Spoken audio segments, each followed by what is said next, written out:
seperti orang yang dalam perjalanan pertama, seperti orang yang dalam tahapan awal pada suluk, tidaklah patut baginya mendengari nasihat-nasihat, pepadah-pepadah yang ditujukan kepada orang-orang yang sudah ma'rifat yang sampai. Itu contohnya. Ini orang ini hanya hendak bemula suluk nih. Arti bemula suluk tuh orang ini hendak bujur-bujur menjalani agama. Hendak bujur-bujur menjalani agama, hendak bujur-bujur mendekatkan diri lawan Tuhan. Bujur-bujur hendak dapat ma'rifatullah di dalam dunia ini. Nah, ini orang ngarannya permulaan suluk. Nah, orang yang di permulaan suluk ini apabila langsung diberi ilmu yang digunakan oleh orang-orang yang sudah ma'rifat kepada Allah, ini membahayakan. Membahayakan yang pertama dalam suluk. Orang yang dalam tahapan pertama suluk, itu ilmu yang mesti dipelajarinya adalah tobat.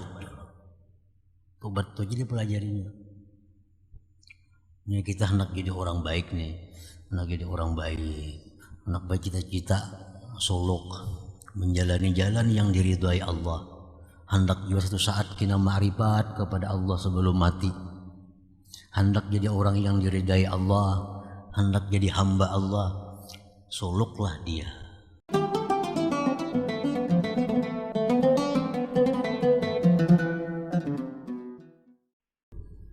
Dari Al-Hikam berkata Imam Ahmad ibnu Athaillah As-Sakandari, al-ibaratu qutun li'ailatil mustami'in wa laysa laka illa ma anta lahu akil.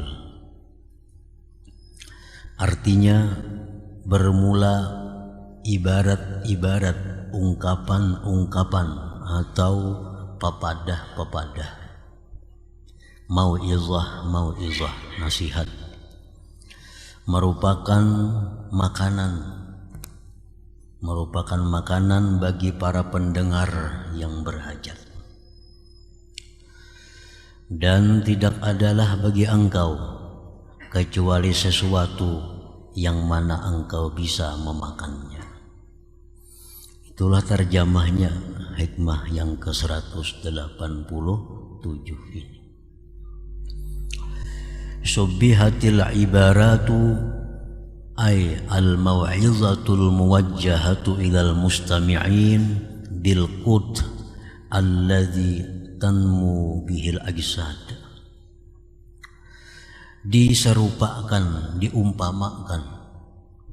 Diumpamakan nasihat-nasihat, pepadah-pepadah yang diarahkan kepada pendengar.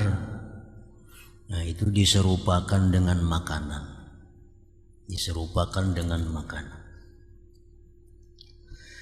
Yang dengan makanan itu menjadi tumbuhlah jasad-jasad. Nah, dengan makanan itu menjadi tumbuhlah tubuh kita ini. Fahiya min jinsil qut illa annaha minan naw'il ladzi tanmu bihil qulub. Nasihat-nasihat agama itu termasuk jenis makanan, melainkan bahwa nasihat itu daripada macam yang tumbuh dengannya hati. Jadi artinya jasad kita ini bisa berkembang dengan makanan yang masuk ke dalam perut kita. Nah, demikian pula hati itu bisa berkembang, hati bisa hidup dengan makanan-makanannya. Sedangkan makanan hati itu adalah mau'izah, pepadah agama, ilmu agama. Itulah makanan hati. Nah, para muhibbin rahimakumullah. Jadi artinya setiap tubuh jasad yang kurang makanan, tubuh yang kurang makanan bergizi, dia akan menjadi kurus dan mudah diserang penyakit. Nah, badan kita, tubuh kita yang kurang makanan bergizi itu akan menjadi kurus dan mudah datang penyakit, baik penyakit dari dalam tubuh seperti bakteri-bakteri atau penyakit yang dari luar tubuh seperti virus dan lain-lain. Nah, mudah tertular, mudah terjangkit. Belum lagi penyakit yang sudah ada di dalam tubuh itu berkembang karena tubuh kita kekurangan makanan yang bergizi itu.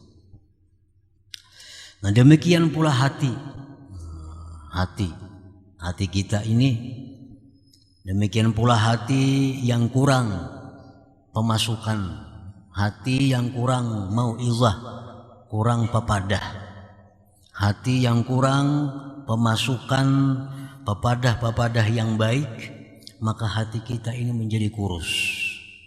Hati menjadi kurus dan mudah diserang penyakit juga, baik penyakit dari dalam yang berasal dari nafsu atau penyakit dari luar yang datang dari syaitan atau lingkungan. Nah, para muhibbin rahimakumullah. Jadi kedua itu makanan diperlukan oleh manusia. Jadi manusia bukan hanya punya tubuh yang sehat, tetapi juga hati yang sehat. Supaya tubuh sehat, cukupi dengan makanan yang baik, makanan bergizi. Nah, hati supaya sehat, cukupi dengan mau'izah, dengan ilmu-ilmu yang bermanfaat. Dengan demikian itu menjadi manusia yang sempurna. Nah, para muhibbin rahimakumullah. Orang-orang yang cenderung mengutamakan makanan-makanan untuk perkembangan tubuh. Nah, manusia yang cenderung mengutamakan makanan-makanan yang diperlukan tubuh, menomorduakan makanan-makanan yang diperlukan oleh hati. Ini manusia cenderung arahnya kepada hewan. Cenderung kepada hewan. Yang pentingnya kenyang. Yang penting makan nyaman. Makanan sehat. Makanan 4 sehat 5 sempurna. Nah, tapi perkara makanan hati lalai. Nah, makanan hati kada terurus. Ini manusia cenderung kepada hewan, cenderung kepada binatang. Nah, binatang yang diurusnya adalah hati. Nah, kemudian manusia yang hanya mementingkan kesehatan rohani, kesehatan hati. Nah, dia menuntut ilmu yang bermanfaat untuk dirinya. Bahkan dia melalaikan makanan-makanan untuk kesehatan jasmaninya. Nah, ini manusia cenderung kepada malaikat. Cenderung kepada malaikat. Kalau manusia yang sempurna itu adalah manusia yang menjaga keseimbangan antara keduanya. Nah, jasmaninya bagus dan hatinya pun bagus. Nah, makanya manusia itu yang sempurna kedudukannya lebih afdal daripada malaikat di sisi Allah Subhanahu wa taala. Nah, para muhibbin rahimakumullah. Nah, jadi apabila hati kita ini kurang pemasukan ilmu yang bermanfaat tentunya, maka hati kita ini mudah sakit. Bisa sakarat kina. Sakarat. Bila sakarat itu kan lawas lagi mati. Banyak orang yang terdahulu hatinya mati daripada tubuhnya mati.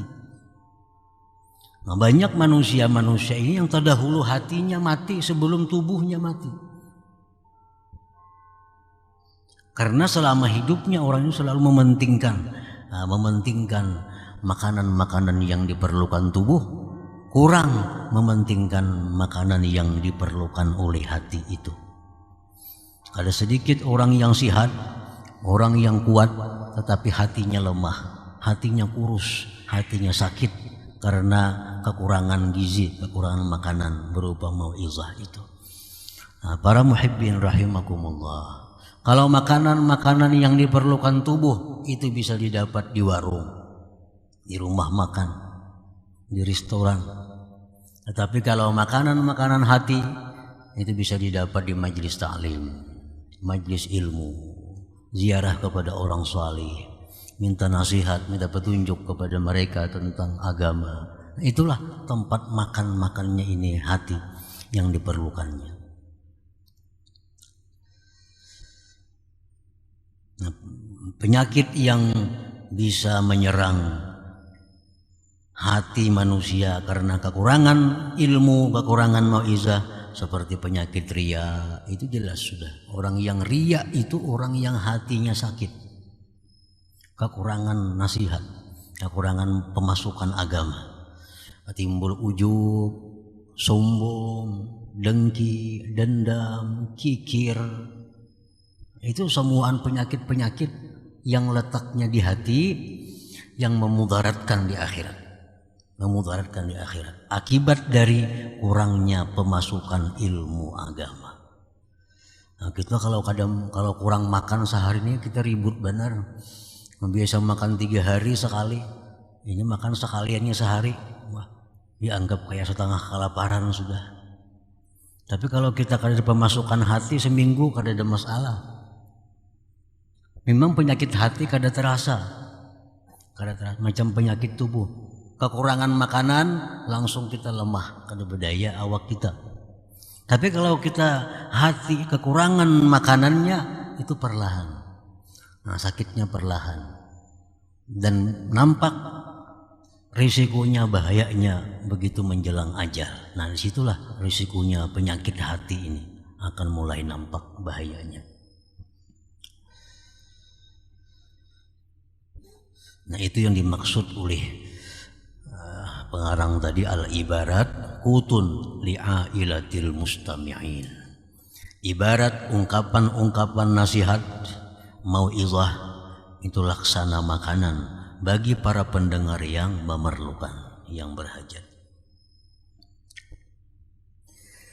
Walakin laisa kullu ta'am salihan nafi'an lil ajsad. Tetapi tidaklah tiap-tiap makanan itu patut bermanfaat bagi seluruh tubuh, bagi tubuh manusia. Kada semuaan makanan itu patut bermanfaat bagi tubuh manusia. Karena tubuh manusia ini kada sama.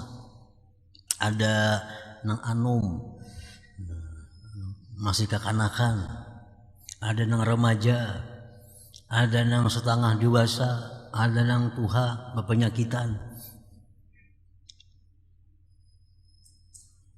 Jadi kada semuaan makanan itu bermanfaat bagi jasad, bagi tubuh. Lianna minat ta'am ta'aman yadurru ba'dal ajsad, karena ada makanan yang membahayakan bagi tubuh, bagi sebagian tubuh.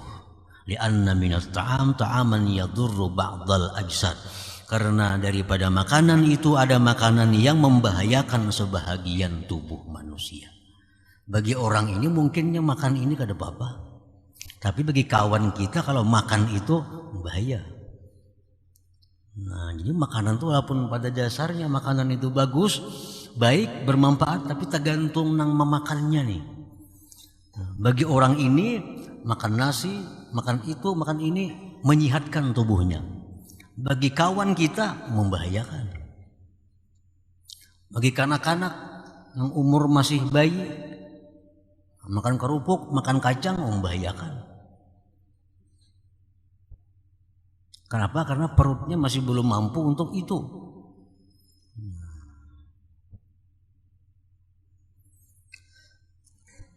Walakin laisa kullu ta'am salihan nafi'anil ajsad, lianna minat ta'am ta'aman yadurru ba'dal ajsad. Wa kadzalika laisa kullul mau'izah salihan nafi'an liqulubil mustami'in.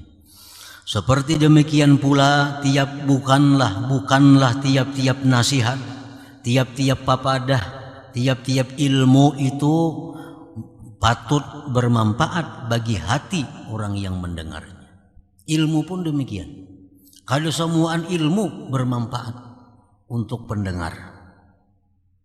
Lianna minal mau'izah ma la yasluhu wa la yanfa'u bal yadurru li ba'dil mustami'in, karena sebagian daripada nasihat, sebagian daripada papadah itu ada yang tidak patut, tidak berguna, bahkan membahayakan bagi sebagian pendengarnya.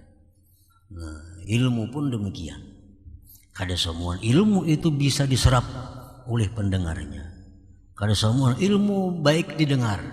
Tapi ada ilmu-ilmu yang bermanfaat untuk sekelompok manusia, tapi justru membahayakan kepada kelompok yang lain.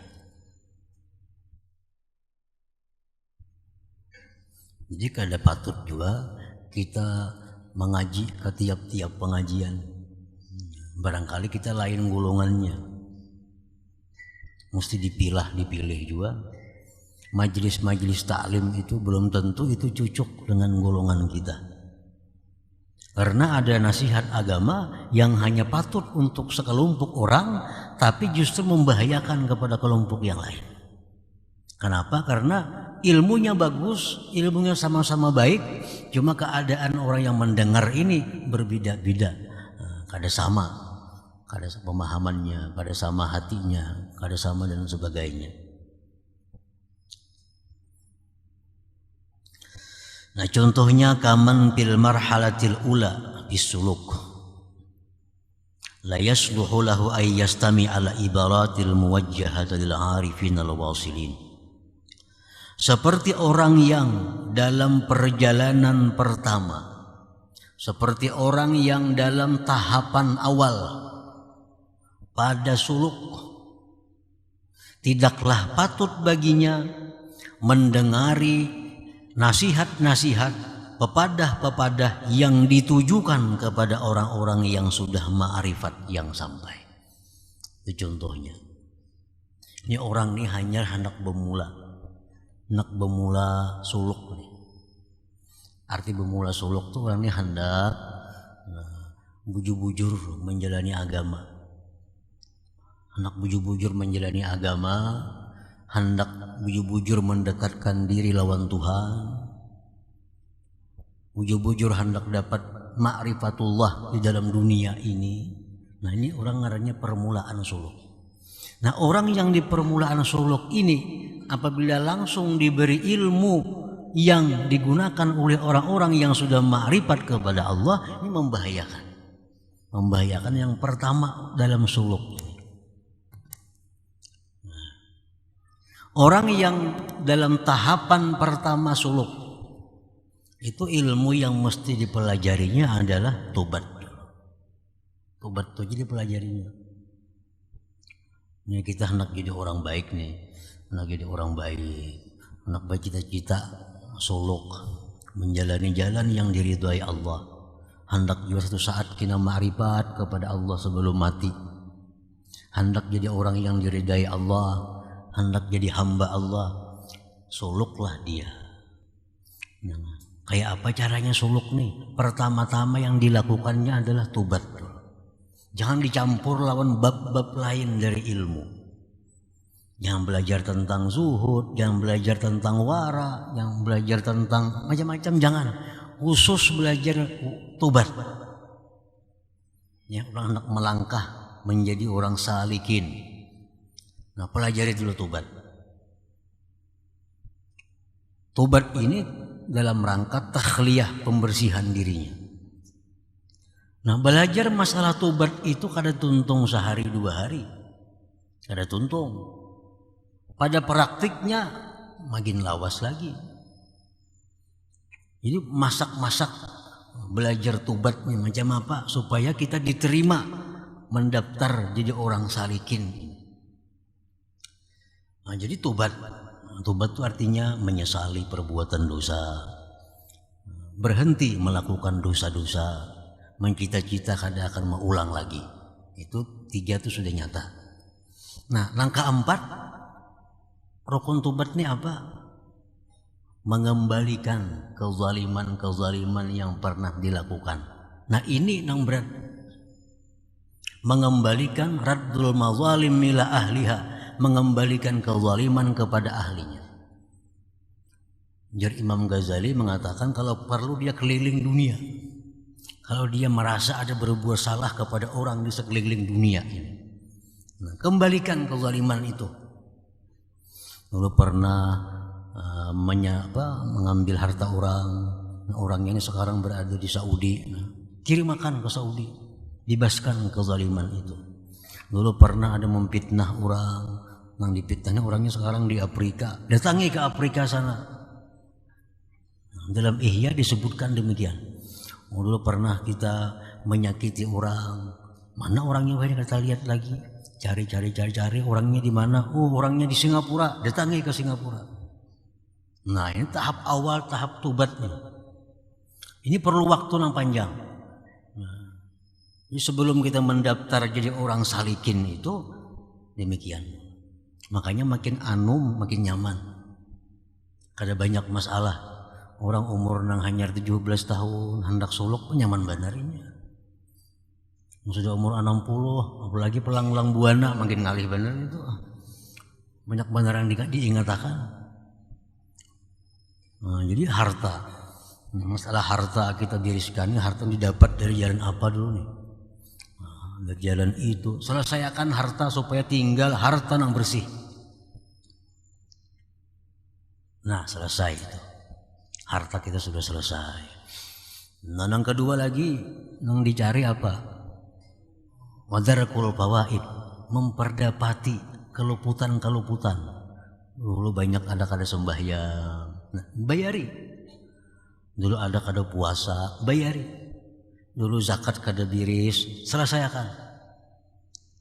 Nah, ini perlu waktu mungkin berbulan-bulan, bisa bertahun-tahun hanya mengurus urusan tobat ini.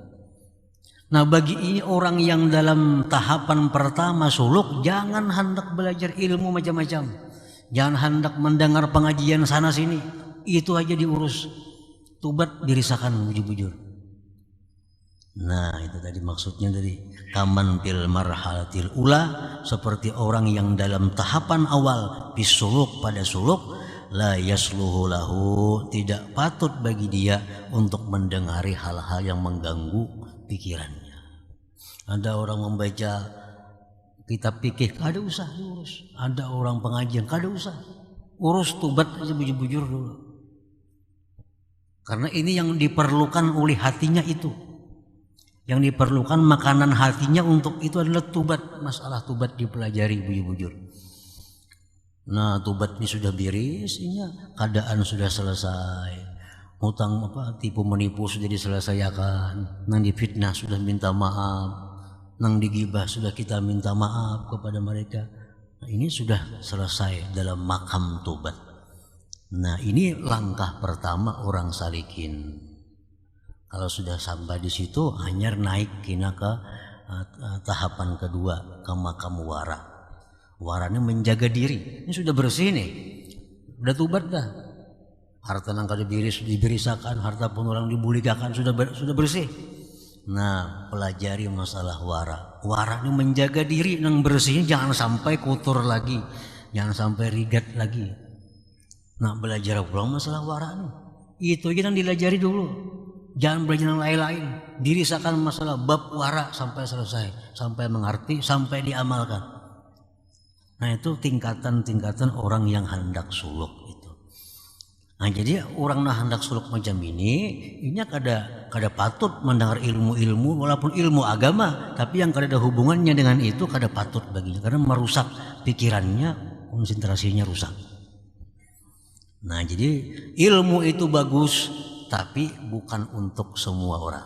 Ada orang-orang yang baginya kada bagus ilmu ini yang bagus. Nah, tergantung keadaan yang menuntut dia untuk mempelajari ilmu itu. Walidzalika abta Ibnu Hajar al-Haytami bi hurmati qiraati kitabil Futuhatil Makkiyah wa istima'ihi bihaqqi man lam yata'ahhal li fahmihi li'anna bihi ibaratin muwajjahatan lil 'arifin al wasilin.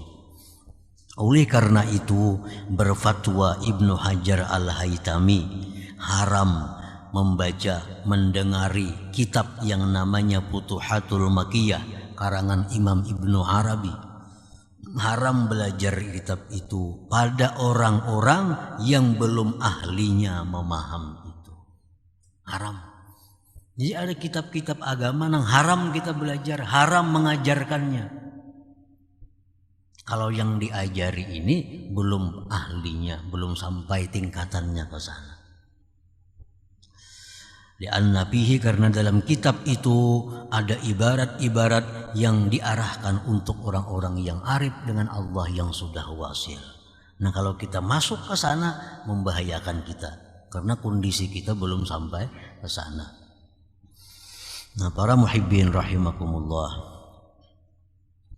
Rasulullah sallallahu alaihi wasallam bersabda, "Ma ahadun yuhadditsu qauman bihadisin la tablughuhu uquluhum illa kana fitnatan ala ba'dihim." Ujar Nabi, tidak ada seseorang yang mengajarkan kepada suatu kaum dengan pelajaran yang tidak sampai akal mereka ke sana. Nah, akalnya kada sampai ke sana. Ini orang ini hanya belajar parukunan. Nah, hanya belajar parukunan, hanya belajar sifat 20. Akalnya enggak situ aja hanya.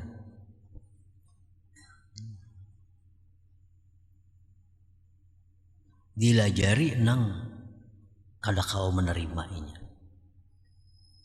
La tablughuhu uquluhum, melainkan adalah menjadi fitnah atas sebagian mereka, menjadi kerusakan. Menjadi kerusakan. Pada setiap ilmu-ilmu agama ini pada intinya adalah mendorong seseorang untuk makin rajin beribadah kepada Allah zahiran wa batina, zahir dan batin. Itu intinya. Kalau ada pelajaran-pelajaran agama yang melemahkan salah satu keduanya, berarti itu salah pemahaman.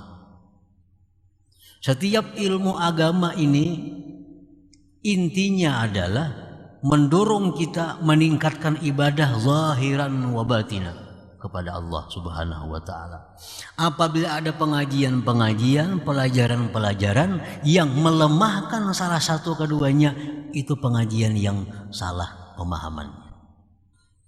Baik gurunya yang salah atau muridnya yang salah memahaminya.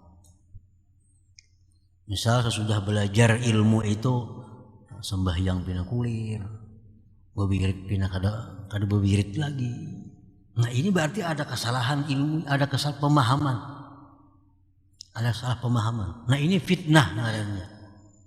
Orang dulunya taat lawan ibu bapak, imbah mengaji, wah ini wani lawan kuitan. Ini ada masalah pelajaran nih. Ilmunya bagus, mungkin nang mengajarkan ini keliru atau inya belajar karena sampai memaham. Pada setiap ilmu yang diajarkan Rasulullah itu pasti untuk meningkatkan kita ibadah kepada Allah baik zahir maupun batin.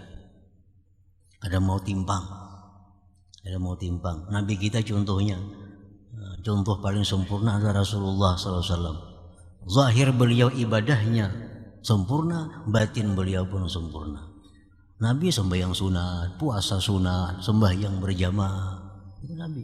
Itu ibadah zahirnya. Kalau hati Nabi sudah kada ada kisah lagi. Nah, itulah contoh pelajaran Nabi, bahwa yang diajarkan Nabi itu meningkatkan ibadah kita kepada Allah zahir dan batin. Kalau kita belajar ilmu membuat kita lemah salah satu di antara ibadah zahir atau batin, berarti ilmu itu ada masalah yang kita kada paham atau yang mengajarkan kada memberi paham yang bagus kepada pendengarnya. Wa qala Ali radhiyallahu anhu, berkata Imam Ali, wa asyara ila sadrih, Imam Ali berkata dan beliau menunjuk ke dada beliau. Ujar Imam Ali, inna hahuna la'uluman jam. Ujar Sayyidina Ali bahwa di sini banyak ilmu. menunjuk ke dada Sidin. Lau wajadtu laha hamalah, jikalau aku dapati ada orang yang bisa menanggung ilmu itu. Artinya apa? Kada semua ilmu mesti disampaikan. Lihati orangnya. Ada orang bertakun Sayyidina Ali, ini kayak apa Sayyidina Ali ini? Kan jadi jawab Sidin. Dia orang amalar ilmu Sayyidina Ali itu bertakun nggak ada mau jawab. Nah, kenapa sih nggak ada menjawab? Nah, sini melihat ini orang kalau dijawab justru merusak dirinya, membahayakan dirinya. Nah, kan jadi jawab. Jadi kalau semua pertanyaan itu mesti dijawab. Dilihat yang bertakun memanfaatkan lawannya kalau dijawab. Nah ini bertakun. Kalau kita jawab kita memanfaatkan lawan dirinya. Ini Sayyidina Ali demikian, Imam Malik demikian, Imam Syafi'i banyak pertanyaan-pertanyaan yang sini kada jawab. Kenapa? Karena kalau dijawab kada ada manfaatnya bagi nang bertakun itu, bagi nang bertanya itu. Nah jadi Sayyidina Ali dalam dada aku ini banyak ilmu. Ya kalau ada nang kawa menerimanya. Nah cuma kada kawa menerima. Ini hanya sebagian ilmu. Anjir Abu Hurairah, aku dapat daripada Rasulullah itu 2 kampil ilmu, 2 kampil, 2 karung ilmu. 1 karung ilmu aku sebarkan kepada manusia. 1 karungnya kalau aku sebarkan sembelih orang aku. Sekarungnya mau kau sebarkan sembelih orang aku ya Abu Hurairah. Artinya apa? Bahwa memang ada ilmu itu yang dipelihara, yang hanya diberikan kepada segelintir orang yang bisa mengerti tentang itu. Karena semua ilmu mesti diajarkan, mesti dipelajari. Nah kita lihat keadaan-keadaannya. Nah itu yang dimaksud oleh Imam Ahmad ibnu Athaillah, walaysa laka illa ma anta lahu akil. Tidak ada bagi engkau kecuali yang engkau bisa memakannya, bisa mencernanya. Itu ilmu yang dipelajari. Jangan mempelajari ilmu yang kita belum mampu untuk mencernanya, justru akan membahayakan bagi hati kita. Nah selanjutnya hikmah yang ke-188.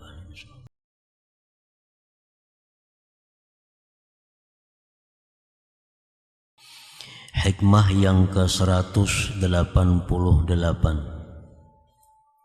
daripada Al-Hikamil Athaiyah. Berkata pengarang Al-Imam Ahmad ibnu Athaillah As-Sakandari rahimahullah, nafa'ana bi'ulumihi wa asrarih. Rubbama abbara 'anil maqam man istashrafa 'alaih wa rubbama abbara anhu man wasala ilaih wa dhalik multabisun illa 'ala sahibi basirah. Artinya kadang-kadang mengibaratkan, menguraikan tentang suatu makam oleh orang yang mengetahui atasnya,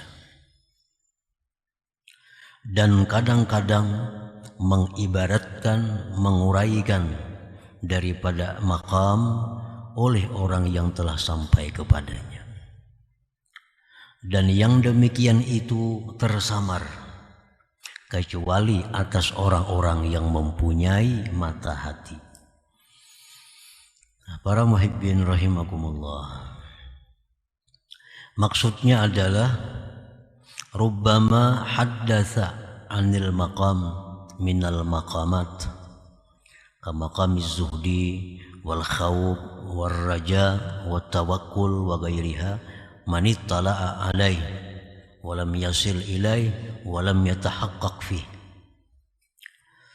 Kadang-kadang membicarakan, menguraikan atau menjelaskan tentang suatu makam, suatu kedudukan dari kedudukan yang ada dalam agama kita, seperti kedudukan zuhud,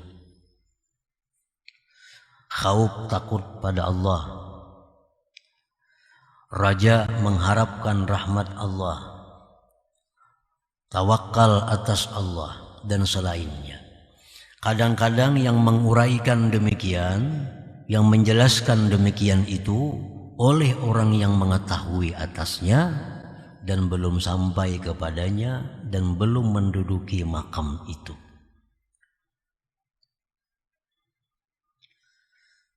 Dan itu adalah sesuatu yang biasa, sesuatu hal yang dibolehkan. Ada orang yang menguraikan tentang zuhud. Zuhud itu macam ini, macam itu. Wara macam ini, macam itu. Padahal inya sendiri belum sampai kepada makam yang dikisahkannya itu.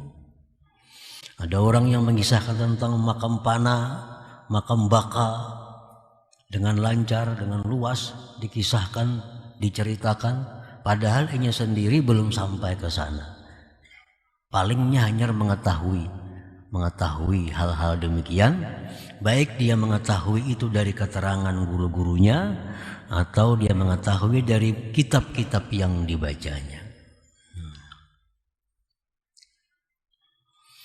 Nah, jadi itu suatu perbuatan yang memang tidak dilarang dalam agama kita, tetapi alangkah baiknya orang yang seperti ini apabila menguraikan tentang yang demikian-demikian itu, dia menyebutkan orang yang mengatanya, supaya jangan memberikan sangka kepada yang mendengar bahwa dia sudah duduk di makam itu. Misalnya dia menguraikan zuhud, nah, inya sendiri belum sampai kepada tingkatan zuhud. Nah, dia uraikan tentang zuhud. Nah, hendaknya dia menjelaskan tentang siapa yang mengata itu. Misalnya menurut Imam Abul Hasan As-Sazili zuhud itu ini. Atau menurut guruku misalnya zuhud itu ini. Agar tidak memberi sangka kepada pendengar bahwa dia sudah sampai di makam zuhud itu. Boleh aja kita menyampaikan demikian. Kita kisahkan. Kita ada membaca dalam kitab bahwa zuhud itu seperti ini. Kita ada baca dalam kitab ini bahwa makam baka itu artinya demikian. Makam fana artinya demikian. Asal kita padahkan, kita jelaskan yang kita tahu itu sumbernya dari kitab-kitab yang kita baca atau guru-guru yang kita dengar keterangannya. Nah, jangan sampai kita langsung baka itu ini artinya. Fana itu ini artinya. Tanpa menyebutkan pengatanya siapa. Nah, bila hal demikian itu memberi sangka kepada orang bahwa dia sudah mengalami, merasakan tentang apa yang diucapkannya itu. Nah, para muhibbin rahimakumullah, orang baca buku tentang Mekah misalnya, dia baca buku tentang Mekah, lengkap. Lalu berkisah Makkah tuh ini, ada Hajar Aswad di sini, ada makam Ibrahim di sini. Alahan pada orang langsung naik haji kalau mengisahkan Makkah, padahal belum sudah ke sana lagi. Nah, cuma ini menguasai bukunya atau mendengar banyak kisah-kisah tentang Makkah. Hal demikian kada dilarang dalam agama, boleh aja mengisahkan itu.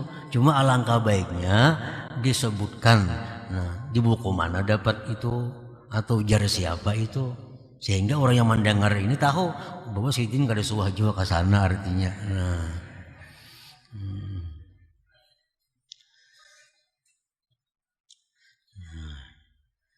Dimaksud dengan rubbama abbara anil maqam man istashrafa alaihi.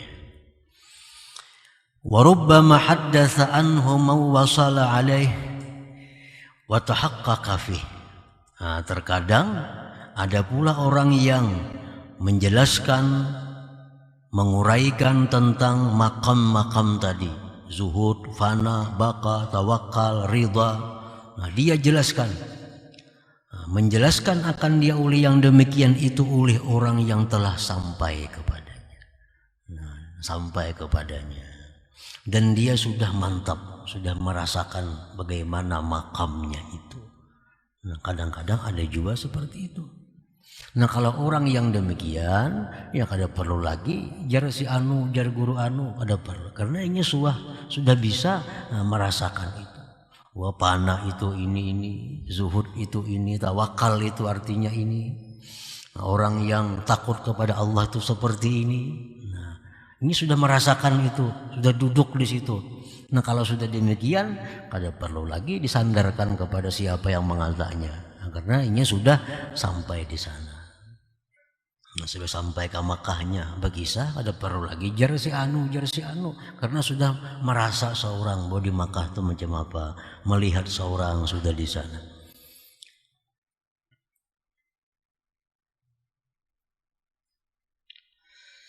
Qadil tabasal farqu baina hadza wa dzak, sungguh samar, artinya tidak jelas perbedaan antara ini dan itu. Nah ini kita sulit membedakan antara orang yang mengisahkan nih, apakah memang hanya sekedar pengetahuan atau dia mengisahkan itu berdasarkan pengalamannya. Sama lancarnya, sama hebatnya. Yang ini lewat buku, kitab, lewat keterangan guru-guru, dia menguraikan tentang makam-makam agama. Yang satu ini berdasarkan pengalamannya sendiri, dia kisahkan tentang makam-makam agama. Nah kita sulit membedakan mana orang yang sudah sampai ke sana atau hanya sekedar tahu. Nah itu artinya qadil tabasal farqu baina hadza wa dzak. Sulit kita membedakan.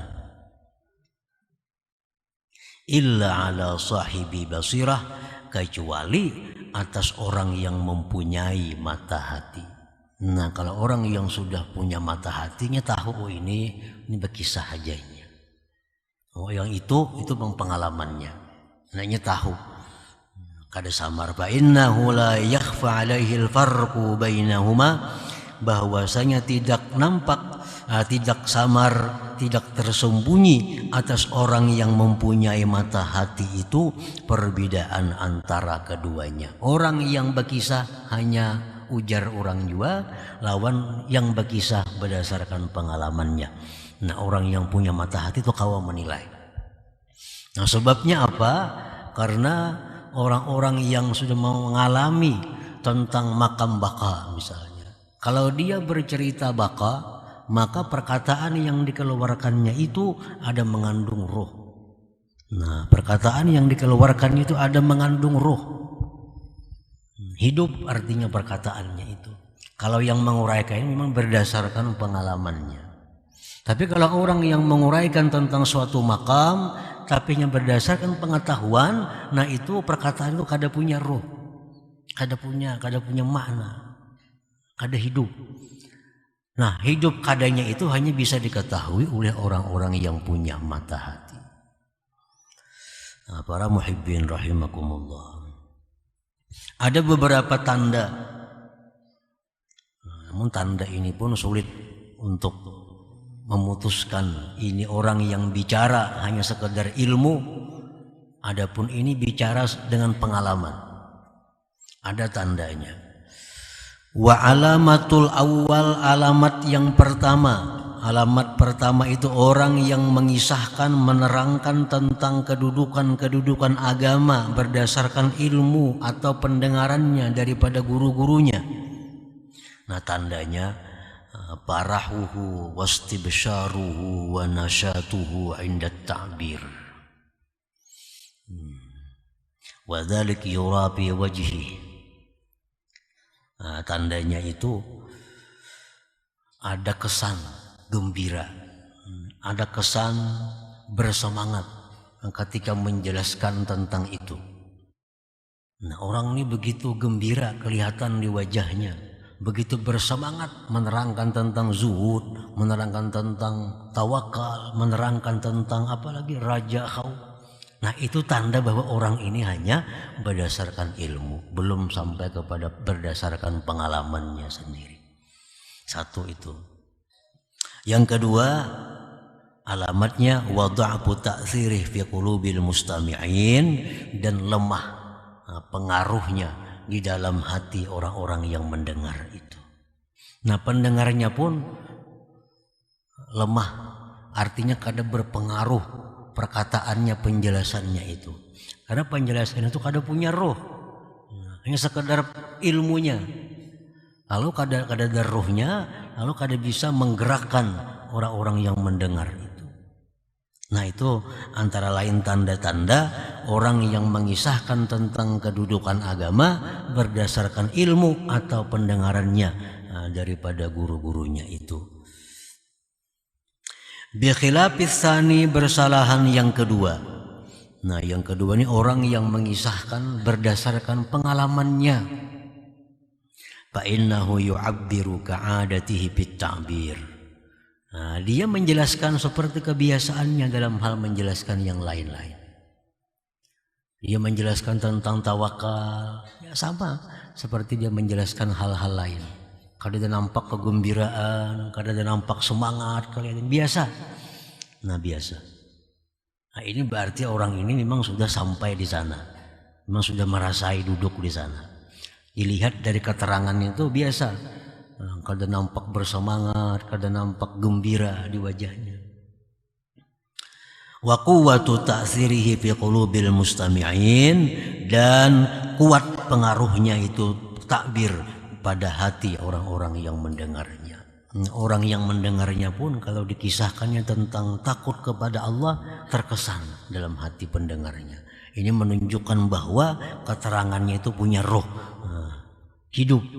Nah, sehingga bisa menggerakkan hati pendengarnya itu. Nah itu perbedaan antara orang yang menjelaskan kedudukan agama berdasarkan ilmu pengetahuan dan berdasarkan pengalamannya. Nah, para muhibbin rahimakumullah. Nah cuma tadi hal demikian bukan sesuatu yang dilarang. Bukan dilarang. Kita mengisahkan tentang, kita baca buku misalnya, baca kitab, di situ ada tentang keterangan zuhud macam-macam, kita kisahkan, ya kada jadi masalah. Asalkan kita ingat bahwa kita sebutkan dalam kitab Ihya, zuhud itu ini terbagi kepada demikian, terbagi kepada ini golongan. Dalam Ihya umpamanya disebutkan kitab Ihya supaya pendengar tahu bahwa dasar kita itu Ihya, bukan dasar pengalaman. Thumma qala al-imam bil hikmati tasi'ah wa tsamanin ba'dal mi'ah, kemudian berkata Imam Ahmad Ibnu Athaillah dalam hikmah yang ke-189, la yambagi lis-salik ay yu'abbira an waridatih fa inna dzalik mimma yuqallilu 'amalaha fi qalbihi wa yamna'uhu wujudu sidqi fiha ma'a rabbih. Tidaklah patut bagi seorang salik, tidaklah patut bagi orang yang beribadah bahwa dia menguraikan, membuka daripada waridahnya. Karena yang demikian itu membuka waridah termasuk yang mengurangi akan amalnya itu waridah dalam hatinya dan mencegah akan dia adanya kejujuran padanya itu waridah beserta Tuhannya. Nah itu hikmah yang ke-189. Artinya la yajuzu lisalik ayyuhadditsa an waridatih. Tidak boleh bagi seorang salik, bagi seorang yang berjalan menuju keridhaan Allah, tidak boleh dia menceritakan tentang hal-hal yang didapatnya dari sebuah amalan atau wiridnya. Amalan yang kita lazimkan itu disebut wirid, itu kan wirid. Nah, apabila kita melaksanakan wirid ini, Allah akan memberi kita sesuatu yang disebut dengan warid. Jadi yang dari kita kepada Allah namanya wirid, balasan dari Allah ke kita namanya adalah warid. Nah, apabila kita berwirid lalu kita diberi Allah warid, jangan dikisahkan warid itu. Jangan dikisah-kisahkan. Warid itu bisa ketenangan hati, bisa kegembiraan, bisa kerinduan kepada Allah. Nah itu warid. Atau bisa ketakutan kepada Allah. Macam-macam warid itu, tergantung wirid yang kita amalkan. Nah, jadi kada boleh bagi seorang salik, bagi seorang yang beribadah kepada Allah, dia mengisahkan, membicarakan tentang waridnya itu. Apa contohnya warid itu? Katuma'ninatil qalbi, seperti ketentraman hati. Ketentraman hati. Misalnya kalau kita ini mengamalkan la ilaha illallah, la ilaha illallah, la ilaha illallah, datang kesejukan dalam hati. Nah, datang ketentraman di dalam hati, lupa segala kesusahan hidup. Nah, itu ngarannya namanya warid. Nah, jangan dikisahkan ke orang. Aku kamu begitu tenang hati, jangan dikisahkan ke itu. Jangan. Karena Tuhan kada memberi lagi. Ya Tuhan ini kada kau menyimpan rahasia, ini kisahkan terus. Kita ini kada akan mengawani orang nang kada kau menyimpan rahasia. Kita ini bisi kawan kada kau menyimpan rahasia. Kita kada mau ngawani. Nah, apalagi Tuhan. Warid ini pemberian Tuhan yang istimewa kepada orang yang berwirid. Jangan dikisah-kisahkan itu.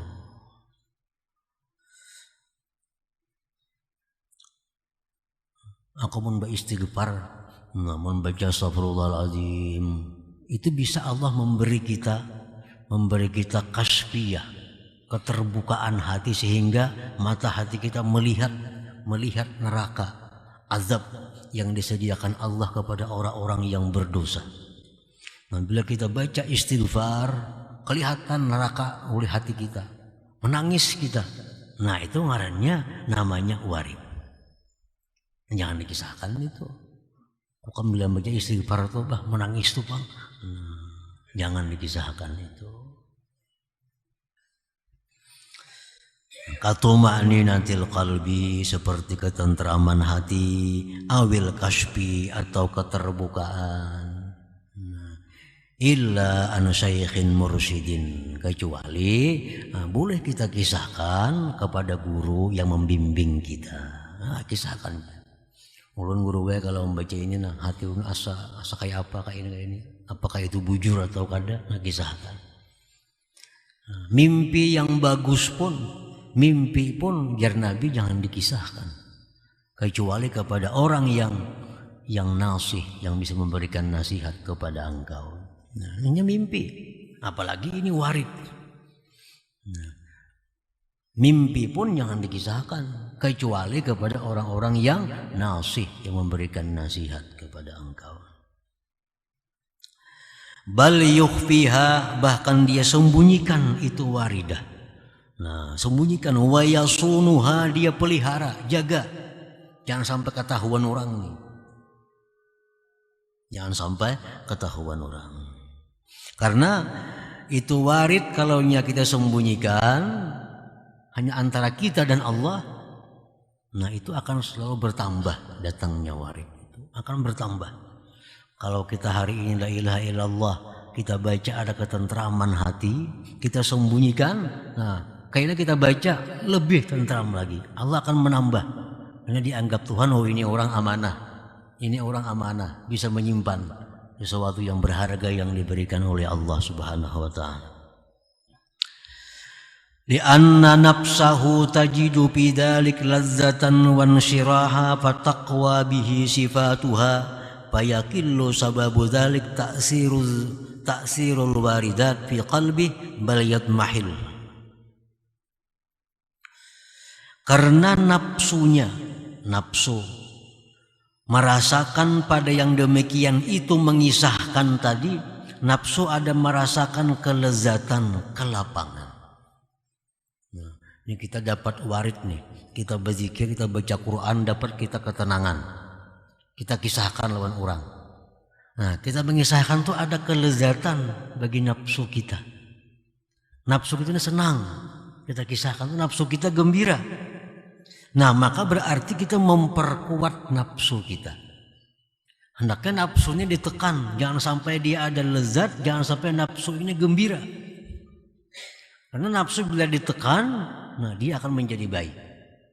Kalau nafsu ini dikembangkan, nah dia akan menjadi menjadi-jadi nafsu. Nah, kalau kita kisahkan hal-hal yang istimewa diberi Allah, kita kisahkan, nafsu ini jadi senangnya. Nah, nafsu jadi nyaman. Itu berarti kita memperkuat nafsu yang ada dalam diri kita. Yang mestinya nafsu diperangi, mestinya nafsu dilawan. Dengan demikian kita jadi memperkuat nafsu. Maka sedikitlah sebab yang demikian pengaruh itu warid tadi dalam hatinya, bahkan bisa hilang. Ngomong kita kata mengisah-ngisahkan itu kita main bedikit, akhirnya hilang. Karena Allah sudah kada percaya lagi menitipkan waridnya kepada hambanya ini. Nah, para muhibbin rahimakumullah. Orang baca salawat misalnya, bila kita baca salawat itu misalnya, itu Allah bisa memberikan kita kecintaan kepada Rasulullah.